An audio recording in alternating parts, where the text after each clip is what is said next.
Welcome back to the deep dive. So, last time we gave you that kind of bird's eye view of mentalization-based treatment, MBT, and walked through the structure of the 11 sessions. That's the whole roadmap. Exactly. So today, we're jumping straight into the deep end with session 1. We're drawing on, the main publications about MBT to really get down to the basics. What is mentalizing? And why is getting this right so fundamental for, well, self-control and just better relationships? Well, we really have to start with the definition they use because it's quite specific. Mentalizing it's the ability, and this can be or unconscious, to understand your own behavior, your thoughts, your feelings, and also the thoughts, feelings, and behaviors of other people. Okay. So basically, you're actively thinking about 3 things at once. What's going on inside you, what might be going on inside the other person, and crucially, the relationship between the two of you. It sounds a bit like empathy, maybe. But the way the sources talk about it, it seems more active, more of a skill. It is more active, yes, because it rests on a principle that often gets missed. We don't just act randomly. Everything we do, really, stems from some internal state, a thought, a feeling, a wish, a desire. And if you can start to see that link in yourself, you gain more control. If you can start seeing it, or at least guessing intelligently about it in others, well, that's where understanding comes from. MBT is essentially teaching people how to consciously track those hidden drivers. All right, let's dig into the practical side then, the payoffs. For someone listening who wants to get a better, grip on their own behavior, what are the immediate benefits you see when you start mastering this? Well, the self-regulation piece is huge, and it often shows up quite quickly. When you get better at mentalizing, you generally get much better at handling intense feelings. So. Because you shift, or you learn to shift, from just reacting instantly to being a bit more reflective. You start seeing that connection more clearly. When I feel this spike of anger, this is what I tend to do. Just seeing that link gives you a bit of space, a bit of control. Right, that moment of awareness before the action. And what about relationally? Misunderstandings wreck things, we all know that. Yeah. How does mentalizing actually prevent them? It helps because it lets you hold multiple perspectives at the same time, essentially. Good mentalizing isn't just about what's inside you. It's crucial for understanding what's happening between people. Okay. It helps you manage your own feelings in response to someone else, sure. But maybe more importantly, it gives you better tools to communicate effectively with the people close to you, to make sure that what you're trying to convey is actually landing and that you're understanding them too. So it's not just one skill. The source material breaks it down, doesn't it, into dimensions? Exactly. It's really helpful to think of it not as one single thing, but as 4 dimensions that need to be kept in a kind of dynamic balance. The problems usually start when one dimension completely overshadows the others. Right. So if we're aiming for better self-regulation, better relationships, how does MBT structure this? Can you walk us through those 4 dimensions, these balancing acts? Yeah, absolutely. So the first one is conscious versus unconscious automatic. Sometimes we mentalize without even thinking about it. It just happens automatically based on past experience. But other times, especially when things get tense, we need to consciously decide to slow down and reflect on what's going on. Okay, automatic versus deliberate thinking. Second is self versus other. You need to pay attention to your own internal world, your thoughts, feelings, and make space to consider the other person's internal world.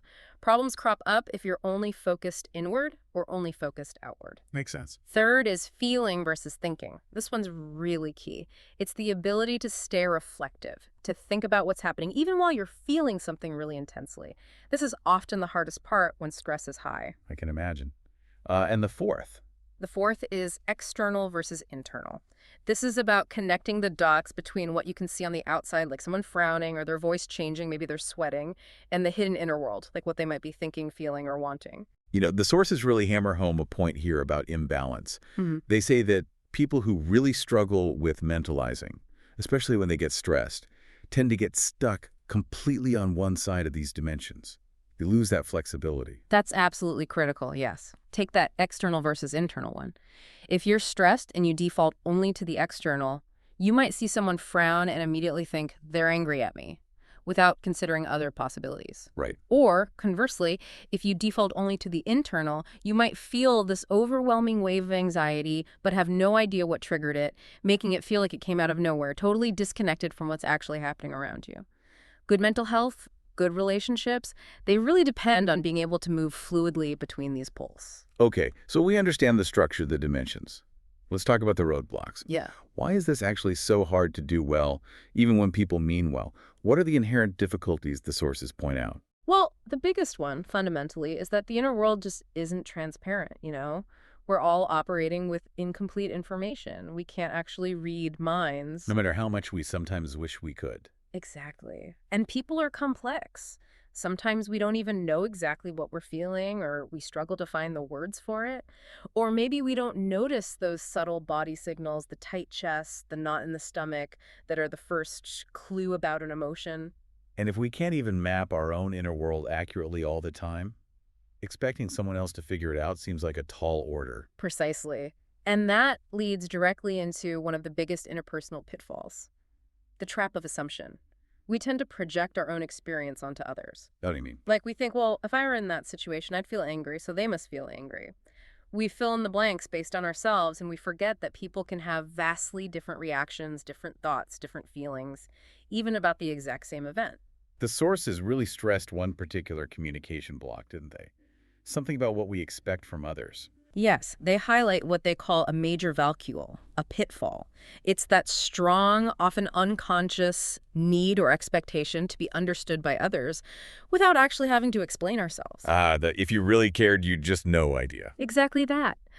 It puts an impossible burden on the other person and basically shuts down any chance of real mentalizing from either side. It guarantees miscommunication. So when this skill, this mentalizing, breaks down, what happens? The sources talk about a couple of distinct patterns that lead to problems, right? Keep people stuck. Yes. Two main patterns emerge that cause a lot of friction and prevent resolution. Okay, let's look at the first one. It sounds like it's about losing perspective when emotions run high. That's the single truth trap. This happens when one person's feeling or their thought about a situation feels so incredibly real, so intense, that it seems like the only possible truth, the objective reality. So my feeling is the fact. Pretty much. And the consequence is, if someone else offers a different perspective, a different feeling, it doesn't just feel like disagreement. It feels like an attack on reality itself. So conflict escalates incredibly quickly. You lose that ability to hold the idea that maybe, just maybe, two people can have different, equally valid internal experiences about the same thing. And the sources link this certainty to depending on the outside world changing. Exactly. If my internal feeling is the only truth, then the only way I can possibly feel better is if the external world, usually my partner, my boss, my friend, changes what they're doing or how they see things. Which isn't always realistic. Right. Sometimes the external world does need to change, absolutely. But if changing the outside world becomes the only way you believe you can feel okay inside, you end up feeling pretty powerless most of the time. Okay, what's the second pattern of poor mentalizing that the sources describe? That's when feelings and thoughts become disconnected, fragmented almost. You might really struggle to know what you're feeling, even if you know something's wrong. And if you can't grasp it yourself, it's almost impossible for others to understand your experience. So you might talk a lot, but people don't really get it. Yeah, that's a common outcome. You might talk circles around an issue, give lots of details about events, but the listeners, the people you're talking to, they just don't connect emotionally. They might even sort of check out. And the result for the person talking is often this frustrating feeling of just going round and round, talking about the same problems over and over, but nothing ever really shifts or resolves emotionally. Okay, that feeling of being stuck. So that brings us toward the solution. If these problems stem from imbalance, from assumptions, how do we move forward? It's not just about practicing a skill, is it? It's about adopting a whole attitude. Yes, exactly. The mentalizing attitude is the framework. It's the mindset you bring to interactions. And the good news is it's something you can absolutely learn and cultivate.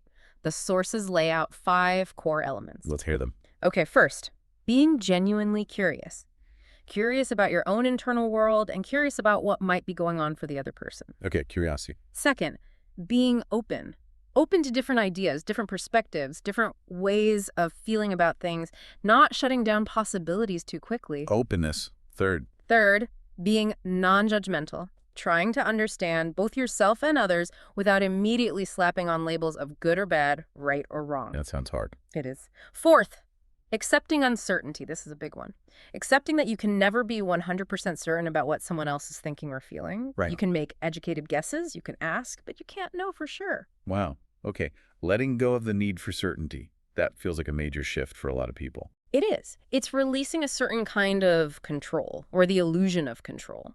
And the fifth element ties it all together, understanding that people always influence each other. Your internal state affects others, and their internal state affects you. Constantly. It's a dynamic system. It pulls away from the idea that we're just isolated individuals bouncing off each other. Right, we're interconnected. So to make this practical, session 1 includes homework, right? To actually try this attitude out. Yes, a very concrete task. It usually involves having a short conversation with someone you're close to, partner, friend, family member specifically, to find out how they felt about a particular recent event or interaction. The key instruction is to really try and use that curious, open, non-judgmental attitude during the chat. And then you reflect on it afterwards. That seems crucial for locking in the learning. Absolutely. The reflection is where you really mentalize about the mentalizing exercise itself. You're typically asked to think about two things. First, how did the other person seem to feel after that conversation? Which often means you have to actually ask them, linking the external observation back to their internal state. And second, how did it feel for you to do that? To practice that attitude, to ask those questions. It connects the action back to your own feelings and thoughts about the process. It really helps ground the whole concept. So we've really laid out the foundation of MBT here in session 1. Mentalizing isn't simple. It's this complex skill, these 4 dimensions needing balance. And the way forward seems to start not with having all the answers, but with adopting this attitude of curiosity and non-judgment. Thanks for walking us through the source material in this first session. You're welcome. Understanding these fundamentals is just so essential. It really sets the stage for recognizing, where things tend to go off track in real-life interactions. And speaking of going off track, our next deep dive is going to focus specifically on session 2 of the MBT-i group therapy. The topic is, what does it mean to have problems with mentalizing? So we'll be looking much more closely at the signs and characteristics of when this process struggles. Yeah, it connects all this theory directly to the kinds of difficulties people actually experience. Should be really insightful. Well, thank you for listening, everyone. Don't forget to follow us so you know exactly when that next deep dive drops. And here's a final thought to maybe mull over. Think about those 4 dimensions. Conscious reflection, focusing on yourself versus others, thinking versus feeling, and internal versus external focus. Which one do you tend to rely on most heavily or maybe default to when you're under significant stress? That default mode might just be pointing towards your biggest relational challenge.